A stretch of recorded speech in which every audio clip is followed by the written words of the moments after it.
Break ಆದ ಮೇಲೆ ಮತ್ತೆ ಸ್ವಾಗತ. ಸಿದ್ದರಾಮಯ್ಯ ಅವರ ರಾಜಕೀಯ ವಾರಸುದಾರ ಆಗ್ತಾರಾ ಧವನ್ ಅನ್ನೋ ಪ್ರಶ್ನೆ ಈಗ ಎದುರಾಗ್ತಾ ಇದೆ. ಸಿದ್ದರಾಮಯ್ಯ ಅವರ ಮುಂದಿನ ರಾಜಕೀಯ ನಡೆ ಏನು ಅನ್ನೋ ಪ್ರಶ್ನೆಗಳು ಒಂದು ಕಡೆ, ಮತ್ತೊಂದು ಕಡೆ ವರುಣಾಗೆ ಎಂಟ್ರಿ ಪಡಿತಾರಾ ಧವನ್ ಸಿದ್ದರಾಮಯ್ಯ. ಮಾಜಿ ಮುಖ್ಯಮಂತ್ರಿ ಸಿದ್ದರಾಮಯ್ಯ ಅವರ ಮೊಮ್ಮಗ ಧವನ್ ದಿವಂಗತ ರಾಕೇಶ್ ಸಿದ್ದರಾಮಯ್ಯ ಅವರ ಪುತ್ರ. ಈಗ ಇವರು ಕೂಡ ರಾಜಕೀಯ ಅಖಾಡಕ್ಕೆ ಧುಮುಕ್ತಾರಾ ಅನ್ನೋ ಪ್ರಶ್ನೆ ಎದುರಾಗ್ತಾ ಇದೆ. ಸಿದ್ದರಾಮಯ್ಯ ರಾಜಕೀಯ ಅಧ್ಯಾಯ ನಿವೃತ್ತಿ ಹಂತದಲ್ಲಿದೆ. ಇದರ ಬಗ್ಗೆ ಸಾಕಷ್ಟು ಚರ್ಚೆಗಳು ಕೂಡ ಆಗಿದೆ. ಈಗಾಗಲೇ ಬಹಿರಂಗವಾಗಿ ತುಂಬ ಎಲ್ಲೂ ಕೂಡ ಕಾಣಿಸ್ಕೊಳ್ತಾ ಇಲ್ಲ ಸಿದ್ದರಾಮಯ್ಯನವರು. ಅದರ ಜೊತೆಗೆ ಯಾವುದೇ ರೀತಿಯಲ್ಲೂ ಕೂಡ ಅತಿ ಹೆಚ್ಚು ಸರ್ಕಾರದಲ್ಲಿ ಯಾವುದೇ ಒಂದು ನೀತಿ ರೂಪಿಸುವಂಥದ್ದು ಮತ್ತೊಂದು ಮಗದೊಂದು ಅಥವಾ ಸಕ್ರಿಯ ರಾಜಕಾರಣದಲ್ಲಿ ಹೆಚ್ಚಾಗಿ ಕಂಡು ಬರ್ತಾ ಇಲ್ಲ.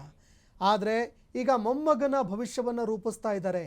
ತಾತನಿಗೆ ಮೊಮ್ಮಗನ ಧವನ್ ಕಂಡ್ರೆ ಬಲು ಅಚ್ಚುಮೆಚ್ಚು ಅನ್ನೋ ಮಾತುಗಳು ಕೇಳಿಬರ್ತಾ ಇದೆ. ಸದ್ಯದಲ್ಲೇ ವರುಣಾ ಕ್ಷೇತ್ರಕ್ಕೆ ಭರ್ಜರಿಯಾಗಿ ಧವನ್ ಎಂಟ್ರಿ ಕೊಡಲಿದ್ದಾರೆ. ಮುಂದಿನ ಚುನಾವಣೆಯಲ್ಲಿ ವರುಣಾದಿಂದಲೇ ಸ್ಪರ್ಧೆ ಮಾಡೋ ಸಾಧ್ಯತೆ ಇದೆಯಂತೆ. ಚಿಕ್ಕಪ್ಪ ಡಾಕ್ಟರ್ ಯತೀಂದ್ರ ಸಿದ್ದರಾಮಯ್ಯ ಚಾಮುಂಡೇಶ್ವರಿಗೆ ಏನಾದರೂ ಶಿಫ್ಟ್ ಆಗ್ತಾರಾ? ಎರಡೂ ಕ್ಷೇತ್ರಗಳಲ್ಲಿ ಪಾರಮ್ಯ ಮೆರೆಯೋದಕ್ಕೆ ಸಿದ್ದು ಮಾಸ್ಟರ್ ಪ್ಲಾನ್ ರೂಪಿಸಿದ್ದಾರೆ. ಶುಭ ಗಳಿಗೆಗಾಗಿ ಸಿದ್ದರಾಮಯ್ಯ ಅವರ ಕುಟುಂಬ ಕಾಯ್ತಾ ಇದೆ ಅನ್ನೋ ಮಾತುಗಳು ಕೂಡ ಕೇಳಿಬರ್ತಾ ಇದೆ. ಈ ಬಗ್ಗೆ ಮತ್ತಷ್ಟು ಮಾಹಿತಿ ಕೊಡ್ತಾರೆ ಮೈಸೂರು ಬ್ಯೂರೋ ಚೀಫ್ ಆಗಿರುವಂತಹ ರಾಘವೇಂದ್ರ ಫೋನ್ ಸಂಪರ್ಕದಲ್ಲಿ ಜಾಯ್ನ್ ಆಗಿದ್ದಾರೆ. ರಾಘವೇಂದ್ರ, ಇದೀಗ ಏನು ಸಿದ್ದರಾಮಯ್ಯ ಅವರ ಮೊಮ್ಮಗ ಕೂಡ ರಾಜಕಾರಣಕ್ಕೆ ಬರ್ತಾರೆ ಧವನ್ ಅನ್ನೋ ಮಾತುಗಳು ಕೇಳಿ ಬರ್ತಾ ಇದೆ. ಈ ಬಗ್ಗೆ ಮತ್ತಷ್ಟು ಮಾಹಿತಿ ಕೊಡೋದಾದ್ರೆ. ಹೌದು ಸಂತೋಷ್, ಏನು ಮೈಸೂರು ಭಾಗದಲ್ಲಿ ವಿಶೇಷವಾಗಿ ಸಿದ್ದರಾಮಯ್ಯನವರ ತವರೂರು ಮೈಸೂರು, ಅವರು ಬಹಳಷ್ಟು ವರ್ಷಗಳ ಕಾಲ ಆಯ್ಕೆಯಾದಂಥದ್ದು ಚಾಮುಂಡೇಶ್ವರಿ ಕ್ಷೇತ್ರ, ಅದಾದ ನಂತರ ವರುಣಾ ಕ್ಷೇತ್ರ. ಎರಡೂ ಕ್ಷೇತ್ರಗಳಲ್ಲಿ ಸಿದ್ದರಾಮಯ್ಯನವರ ಪಾರಮ್ಯ ಯಾವತ್ತೂ ಇದ್ದೇ ಇದೆ. ಆದ್ರೆ ಈಗೇನಂತಂದ್ರೆ ಅವರು ಮುಖ್ಯಮಂತ್ರಿ ಸ್ಥಾನದಿಂದ ಕೆಳಗಿಳಿದ ಮೇಲೆ ಮುಖ್ಯಮಂತ್ರಿಯಾಗಿ ಅವರು 2 ಬಾರಿ ಮುಖ್ಯಮಂತ್ರಿಯಾಗಿ ಆಳ್ವಿಕೆ ಮಾಡಿದಂಥವ್ರು, ಜೊತೆಗೆ ಏನು ಸಮಾಜವಾದಿ ನಾಯಕ, ಇಡೀ ರಾಜ್ಯದಲ್ಲಿ ಎಲ್ಲರಿಗೂ ಒಪ್ಪುವಂತ ನಾಯಕ ಸಿದ್ದರಾಮಯ್ಯನವರು. ಅವರ ನಂತರ ಯಾರು ಅಂದ್ರೆ ಕುರುಬ ಸಮುದಾಯದಲ್ಲಿ ಅವರ ನಂತರ ಯಾರು ಅನ್ನುವಂತ ಪ್ರಶ್ನೆ ಎಲ್ಲರಿಗೂ ಕಾಡ್ತಾ ಇತ್ತು. ಈ ಪ್ರಶ್ನೆ ಕಳೆದ ಹಲವು ವರ್ಷಗಳಿಂದ ಸಿದ್ದರಾಮಯ್ಯನವರು ನಿವೃತ್ತಿ ತಗೊಂಡ್ರೆ ಮುಂದೇನು ಅನ್ನುವಂಥದ್ದು ಎಲ್ಲರಿಗೂ ಒಂದು ಚಿಂತೆಯನ್ನು ಕಾಡ್ತಾ ಇತ್ತು. ಆದ್ರೆ ಈಗ ಏನು ರಾಕೇಶ್ ಅವರ ಪುತ್ರ ಅಂದ್ರೆ ದಿವಂಗತ ರಾಕೇಶ್ ಅವರ ಪುತ್ರ ಧವನ್ ಸಿದ್ದರಾಮಯ್ಯ ಏನಿದ್ದಾರೆ, ಅವರು ಇವಾಗ ವಯಸ್ಸಿಗೆ ಬಂದಿದ್ದಾರೆ. ಸುಮಾರು ಅವರಿಗೆ ಒಂದು 20-21 ವರ್ಷ ವಯಸ್ಸಿರ್ಬೋದು. ಈಗ ಅವರು ವಯಸ್ಸಿಗೆ ಬಂದಿದ್ದಾರೆ.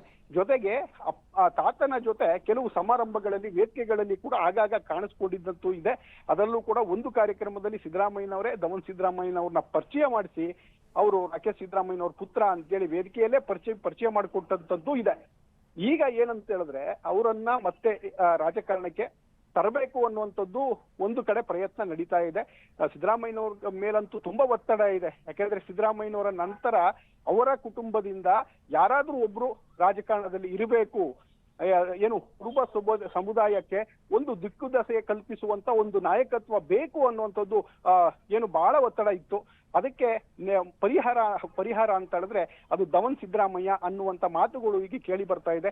ಹೀಗಾಗಿ ಇಷ್ಟರಲ್ಲೇ ಕೆಲವೇ ತಿಂಗಳುಗಳಲ್ಲಿ, 1-2 ತಿಂಗಳುಗಳಲ್ಲಿ ಅವರು ರಾಜಕಾರಣಕ್ಕೆ ಪ್ರವೇಶ ಮಾಡ್ತಾರೆ. ವಿಶೇಷವಾಗಿ ವರುಣಾ ಮತ್ತೆ ಚಾಮುಂಡೇಶ್ವರಿ ಮೊದಲನೇ ಪ್ರಿಯಾರಿಟಿ ಇರ್ತಕ್ಕಂಥದ್ದು ವರುಣಾ ಕ್ಷೇತ್ರದಲ್ಲಿ. ಯಾಕಂದ್ರೆ ಸಿದ್ದರಾಮಯ್ಯನವರು ಮುಖ್ಯಮಂತ್ರಿ ಆಗಿರುವಂತದ್ದು ವರುಣಾ ಕ್ಷೇತ್ರದಲ್ಲಿ. ಆ ಒಂದು ಕ್ಷೇತ್ರದಲ್ಲೇ ಧವನ್ ಸಿದ್ದರಾಮಯ್ಯನವ್ರಿಗೆ ಒಂದು ರಾಜಕಾರಣದ ಒಂದು ಹಾದಿಯನ್ನ ಕಲ್ಪಿಸಬೇಕು ಅನ್ನುವಂಥದ್ದು ಪ್ರಯತ್ನ ನಡೀತಾ ಇದೆ.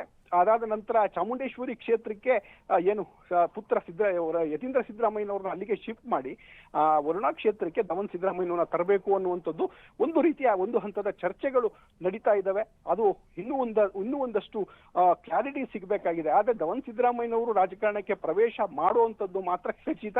ಅದಕ್ಕೆ ಎಲ್ಲ ಪೂರ್ವ ತಯಾರಿಗಳು ನಡೆದಿದ್ದಾವೆ.